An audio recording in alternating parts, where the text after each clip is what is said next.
Ρωτώντας το θύμα δηλαδή, εάν είναι καλά, εάν μπορεί να μας μιλήσει. Αν έχει τις αισθήσεις, αν έχει αντίληψη, να αντιλαμβάνεται, αν ανταποκρίνεται. Ναι, να ανταποκριθεί είτε με ένα κούνημα του χεριού, είτε με το βλέφαρο, είτε να μας μιλήσει. Σε περίπτωση τώρα που δούμε ότι δεν ανταποκριθεί, το επόμενο βήμα είναι να ελέγξουμε την αναπνοή. Ελέγχουμε την αναπνοή κάνοντας υπερέκταση κεφαλής. Να το δούμε. Δηλαδή κάνουμε αυτό το συγκεκριμένο πράγμα. Ψώνουμε το σαγόνι ουσιαστικά, ναι. Ναι, προσεκτικά βέβαια πάντα, γιατί δεν ξέρουμε αν έχει κάποια τραύματα στον αυχένα. Πηγαίνουμε το αυτί μας κοντά στο στόμα του θύματος, ώστε να ακούσουμε την αναπνοή. Ωραία. Και κοιτάμε και το θώρακα, ώστε να δούμε εάν αναπνέει αυτό το πάνω κάτω που κάνει ο θώρακας. Μάλιστα. Την κίνηση, την ελαφριά που προδίδει ότι αναπνέει. Σε περίπτωση λοιπόν που αναπνέει και απλώς δεν ανταποκρίνεται για κάποιο άλλο λόγο, γυρνάμε το θύμα σε θέση ανάνυψης. Θα το κάνουμε αργότερα, ώστε ούτως ή άλλως γίνεται. Σε θέση ανάνυψης και καλούμε το 166 να έρθει να παραλάβει το θύμα. Λοιπόν, σε περίπτωση τώρα που δεν έχει αναπνοή, κατευθείαν ξεκινάμε να κάνουμε θωρακικές συμπιέσεις. Αυτό, ώστε να επαναφέρουμε το μπαλμό της καρδιάς. Γιατί εφόσον δεν έχει αναπνοή, σημαίνει ότι δεν λειτουργεί και η καρδιά. Αυτό συμβαίνει όταν δεν αναπνέει. Όταν δεν αναπνέει. Κάνε ενδεικτικά θωρακικές πιέσεις, μη μου την ταράξεις. Έχει να βγάλει μια σεζόν. Κάτω. Ψηλαφίζουμε το πλευρικό τόξο, βρίσκοντας την ξυφοειδή απόσφυξη. Από εκεί μετράμε 2 δάχτυλα και βάζουμε την παλάμη μας πάνω ακριβώς από το στέρνο. Στο κέντρο. Ωραία. Και πιέζουμε με τους ώμους 30 θωρακικές συμπιέσεις και κατόπιν δίνουμε 2 εμφυσίσεις στο στόμα του θύματος. Το φιλί της ζωής. Ναι, το φιλί της ζωής λέγεται, έτσι κανονικά λέγεται κάρπα, καρδιοπνευμονική αναζωγόνηση. Καρδιοπνευμονική αναζωγόνηση. Εν συντομία κάρπα.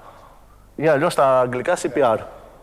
Ωραία, κατάλαβα. Λοιπόν, αυτές είναι οι ενέργειες που κάνουμε και περιμένουμε να έρθει το ασθενοφόρο. Σε περίπτωση, λοιπόν, δεν σταματάμε σε καμία περίπτωση, εκτός αν έρθει το ασθενοφόρο και παραλάβει το θύμα ή αν επαναφέρει τις αισθήσεις. Μάλιστα, κατάλαβα. Επανέλθουν οι αισθήσεις του θύματος. Όταν επανέλθουν λοιπόν οι αισθήσεις, ας πούμε ότι επανέρχονται οι αισθήσεις του θύματος, γυρνάμε το θύμα σε θέση ανάνυψης, ώστε είναι μια θέση η οποία γυρνάμε ώστε να μπορεί να αναπνέει και εάν κάνει εμετό, να μην γίνει εισρόφηση, για να μην γίνει εισρόφηση και πνιγεί ξανά στα υγρά που έχει αποβάλει από το στομάχι. Κάνει τη θέση ανάνυψης. Σηκώνουμε τα πόδια. Σηκώνουμε το ένα πόδι. Το ένα. Το χέρι. Και ουσιαστικά στα πλάγια. Ναι. Πάρε το χέρι κάτω εδώ. Όχι, εντάξει. Καταλαβαίνουμε ποια είναι η στάση που χρειάζεται προκειμένου να μην υπάρξει. Αυτή είναι η στάση, έτσι όπως είναι στο πλάι. Να το κάνουμε και από την άλλη για να φανεί στους ανθρώπους που μας παρακολουθούν. Ωραία. Έλα, Δημήτρη, ναι. Ίδιο χέρι πόδι. Απλά κάτσε μου πιο κάτω για να φανεί το πρόσωπο του θύματος. Άρε θύμα, τι τραβάς σήμερα. Το χέρι. Το χέρι το γυρνάμε εκεί. Βέβαια στρίβεις. Είναι και το μαξιλάρι και τη στρίβεις. Ασφαλίζει. Είναι ανοιχτή. Κάνουμε υπερέκταση κεφαλής ώστε να μπορεί να αναπνέει. Και έτσι όπως βλέπουμε το κεφάλι του θύματος, δηλαδή και σε περίπτωση που βγάλει τα υγρά, θα τρέξουν και δεν θα πνιγήσουν εμετό. Άμα είναι ανάσκελα, θα τα ξαναπιεί και θα υπάρχει πρόβλημα. Ωραία. Θύμα σήκω. Πάμε να κάτσουμε. Σας ευχαριστούμε πάρα πολύ. Έχουμε εδώ πέρα και κάποια πράγματα. Παύλο, θες μήπως να κάτσουμε να μας εξηγήσεις? Ναι. Καθίστε εσείς παιδιά και θα έρθουμε να σας βρούμε σε λίγο. Έχουμε εδώ πέρα το βασικό όπλο του ναυαγοσώστη. Το σήμα κατά τεθέν. Το σήμα κατά τεθέν.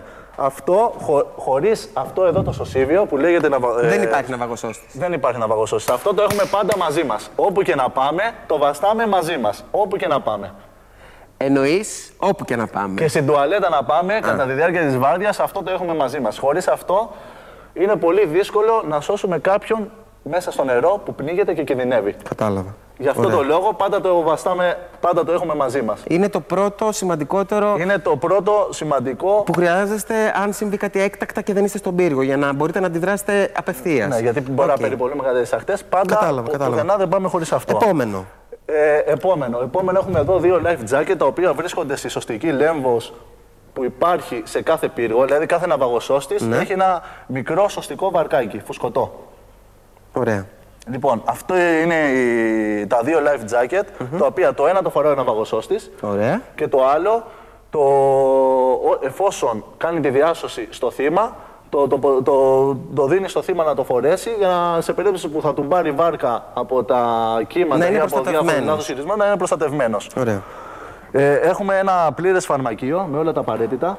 Ναι. Δηλαδή, πριν πάμε στο φαρμακείο, να κατέβω εγώ λίγο στο Δημήτρη να μου δώσει τη σημαντικότερη σημαία. Να μας δώσει τη σημαία που μας την δώσει για να πούμε τι. Όχι, λέει. Παιδί μου, θα σου πάρω σοκολάτες. Θα σου πάρω παγωτά. Ναι, πάει. Συνεννοηθήκαμε. Λοιπόν, τη βάζω στη μέση. Και μας λες για ποια περίπτωση είναι το κάθε να τη βάλω εδώ να φαίνεται καλά από πάνω από τις άλλες και ιδίως πάνω από την πράσινη, γιατί είναι από τις πιο σημαντικές σημαίες. Ναι. Κάτι έπαθε εκεί πέρα. Όχι, εντάξει είναι. Νομίζω ότι τώρα είναι εντάξει. Ήθελα να τη βάλουμε σε πιο ευδιάκριτο σημείο για να φαίνεται. Εντάξει. Οπότε του κάναμε τη χαρή. Ωραία. Λοιπόν, να ξεκινήσουμε με την πράσινη σημαία. Τέλεια. Η πράσινη σημαία δηλώνει ότι η θάλασσα είναι κατάλληλη για κολύμπη, οι καιρικές συνθήκες είναι καλές και μπορεί οποιοδήποτε λιώμενος να κολυμπάει όσο θέλει και όπου θέλει.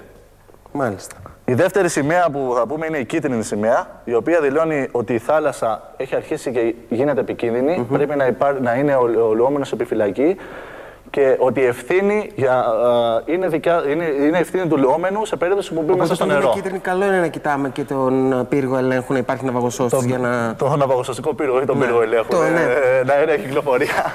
Παιδιά, άμα κάνετε κι εσείς ρεπορτάζ σε αεροπλάνα, σε πλοία, σε παπόρια, θα τα είχατε κάνει λίγο χταρμά στον εγκεφαλό σας. Καλά που δεν έχουμε τρένο στην Κρήτη. Ναι, ήμασταν στην κίτρινη και ψάχνετε τον ναυαγοσώστη και στην κόκκινη. Λοιπόν, στην κόκκινη η θάλασσα είναι επικίνδυνη, απαγορεύεται αυστηρό στο κολύμπι. Όταν τοποθετούμε την κόκκινη σημαία, παιδιά. Όταν τοποθετούμε την κόκκινη σημαία στο ναυαγοσωστικό βάθρο, θα δείτε ταυτόχρονα τους ναυαγοσώστες με τις σφυρίχτες να τρέχουν σαν τους τρελούς πάνω και να βγάζουν τον κόσμο έξω από το νερό και να ενημερώνουν ότι η θάλασσα είναι επικίνδυνη και καλό είναι να μην κολυμπάτε. Μάλιστα. Ή να βρίσκεστε πολύ έξω, πολύ ριχάκι που πατώνεις. Και βέβαια. Βέβαια, πολλοί δεν το ακούνε αυτό, γι' αυτό και το λόγο έχουμε πολλά περιστατικά πνιγμών. Μάλιστα. Όχι, αυτό είναι επικίνδυνο και καλό είναι να το έχουμε στο νου μας. Πάμε στο φαρμακείο που σε διέκοψα πριν λίγο. Πάμε στο φαρμακείο. Στο φαρμακείο έχουμε. Κατά πρώτον, όλος ο εξοπλισμός που έχουμε είναι σύμφωνα με τα οριζόμενα του προεδρικού διατάγματος. Από εκεί και πέρα, ό,τι έξτρα έχουμε είναι βάση της εμπειρίας μας που έχουμε αποκτήσει τόσα χρόνια. Δούμε ότι χρειάζεται κάτι. Από την αντιμετώπιση των περιστατικών. Ναι, δούμε ότι χρειάζεται κάτι επιπλέον. Σαν εταιρεία φροντίζουμε να το έχουμε για να κάνουμε και καλύτερη δουλειά. Έχουμε ένα οξυγόνο με το. Φιάλι οξυγόνου με το ειρηνικό για τη συσκευή χορήγησης. Ωραία. Σε περίπτωση που διασώσουμε κάποιον και έχει δύσπνοια, τοποθετούμε το οξυγόνο ώστε να μπορέσουμε να επαναφέρουμε την αναπνοή του σε φυσιολογικά επίπεδα. Πολύ σημαντικό και αυτό. Αυτά εδώ είναι τα δύο πιο σημαντικά εργαλεία του φαρμακείου. Από τα πιο σημαντικά εργαλεία. Η αμπού και η pocket mask. Ναι. Λέγεται έτσι. Αυτό είναι για να δίνουμε το φιλί της ζωής. Η pocket mask. Γιατί όμως? Γιατί όταν κάποιος πνιγεί και τον ανασύρουμε έξω από το νερό, δεν πρέπει να κουμπίσουμε το στόμα μας με το στόμα του, γιατί υπάρχει κίνδυνος να κολλήσουμε κάποια μεταδοτική ασθένεια. Έτσι, μεταδεδομένα νοσήματα, αν και εφόσον υπάρχουν. Αν και εφόσον υπάρχουν. Παρ' όλα αυτά είναι και πολύ αδιαστικό. Γιατί μπορεί να φανταστείς πως είναι κάποιος ο οποίος. Δεν ξέρεις πότε τι γίνεται, οπότε αυτό είναι πιο. Ναι, οπότε αυτό εδώ έχει μια ειδική βαλβίδα με την οποία μπορούμε να περνάμε τον αέρα, αλλά δεν μπορεί ο αέρας να βγαίνει. Ταυτόχρονα και τα υγρά. Τα οποία βγάζει. Οπότε τοποθετούμε τη μάσκα πάνω στο θύμα, πάνω στο στόμα του και φυσάμε από τη λαβίδα. Ουσιαστικά κάνουμε τη φυλή της ζωής Το φιλί της ζωής το κάνουμε, ναι, ποτέ δεν βάζουμε. Δείτε εδώ τι έχει αυτό που εννοεί ο Παύλος. Δείτε λίγο εδώ το μηχανισμό που έχει στο κέντρο που φυσάει και όλο αυτό εφάπτει στο στόμα του θύματος. Να το βγάλουμε, να το δείξουμε. Αυτό εδώ είναι. Αυτός εδώ είναι ο μηχανισμός. Και τοποθετείτε. Και τη δική βαλβίδα. Και τοποθετείτε στη μάσκα. Τέλεια. Το καταλάβαμε. Γιατί κάτι να συμπληρώσω. Το πρώτο πράγμα που κάνουμε εμείς οι ναυαγοσώστες σε περίπτωση που αντιμετωπίζουμε κάποιο περιστατικό είναι να σώσουμε πρώτα τη δικιά μας τη ζωή και μετά του συνανθρώπου μας. Γιατί και εμείς με το που μπούμε στα κύματα και εμείς κινδυνεύουμε. Και εμείς με το που ακουμπήσουμε με γυμνά χέρια κάποιο θύμα, πάλι κινδυνεύουμε. Υπάρχει φόβος. Εννοείται πως υπάρχει φόβος. Γι' αυτό το λόγο πρέπει να είναι ακριβώς το ίδιο, παρόλο που πρέπει να υπάρχουν δύο άτομα, μόνο που δεν χρησιμοποιούμε καθόλου το στόμα μας. Πιέζουμε τη φιάλη. Πιέζουμε τη φιάλη. Ποιο καλό είναι αυτό? Για μένα που το έχω κάνει και στην πράξη, το πιο αποτελεσματικό είναι υπόκειται. Σε χρόνο εννοείς? Όχι σε χρόνο. Μπορούμε να περάσουμε. Εφαρμογή. Καλύτερη εφαρμογή. Περνάει πιο πολύ αέρας μέσα στο πνεύμα από ότι αυτό εδώ. Μάλιστα. Πολύ ωραία. Θες να τα αφήσουμε να πάμε να κάτσουμε? Πότε πέρασε ο χρόνος? Δεν το κατάλαβα. Εγώ το κατάλαβα. Εγώ δεν το κατάλαβα γιατί είχαμε υπολογίσει να πούμε και άλλα πράγματα. Αλλά μου λένε τώρα διάλειμμα. Τι διάλειμμα, ρε παιδιά? Πω. Λοιπόν, το κλείνουμε εδώ, το αφήνουμε εδώ, βάζουμε μια άνω τελεία, αλλά θα σας ξαναχρειαστούμε. Γιατί το καλοκαίρι είναι μπροστά μας, γιατί δεν έχουμε αναφερθεί στο κεφάλαιο που είναι πολύ σημαντικό για φαΐ, αλκοόλ και παιδιά. Θα χρειαστεί να επαναλάβουμε μια συνάντηση για αυτά τις τρεις σημαντικές παραμέτρους, γιατί είναι από τις πιο συχνές περιπτώσεις που εμφανίζονται, έτσι Παύλο? Ναι, είναι από τις πιο συχνές. Πολύ ευχαρίστω να ξαναέρθουμε. Την πάτησες τώρα, τι να σου κάνω? Την πάτησα. Είναι ευχαρίστησή μου να έρχομαι. Ξέρεις ότι ποτέ δεν έχω πει όχι σε πρόσκληση δικιά σου. Το ξέρω και σας ευχαριστούμε πάρα πολύ, γιατί από εδώ και πέρα είναι για εσάς το full season που λέμε και πρέπει να έχετε τις δυνάμεις σας και μακάρι να πάνε όλα ρολόι. Μακάρι. Τι κοίταξε να δεις, τα τελευταία 5 χρόνια ρολόι πάνε όλα. Τώρα, άμα το 2011 μας βγει καντέμικο, δεν νομίζω. Χτύπα ξύλο. Κορίτσια, καλή αρχή. Αγόρια, καλό καλοκαίρι. Και καλό και διασκεδαστικό και δημιουργικό και όπως το θέλετε εσείς αλλιώς. Να είσαι καλά, Παντελή, σε ευχαριστούμε. Εμείς σας ευχαριστούμε. Επαναλαμβάνω ότι θα χρειαστεί να κάνουμε άλλη μια συνάντηση για να μπούμε σε εξειδικευμένα κομμάτια για το φετινό καλοκαίρι.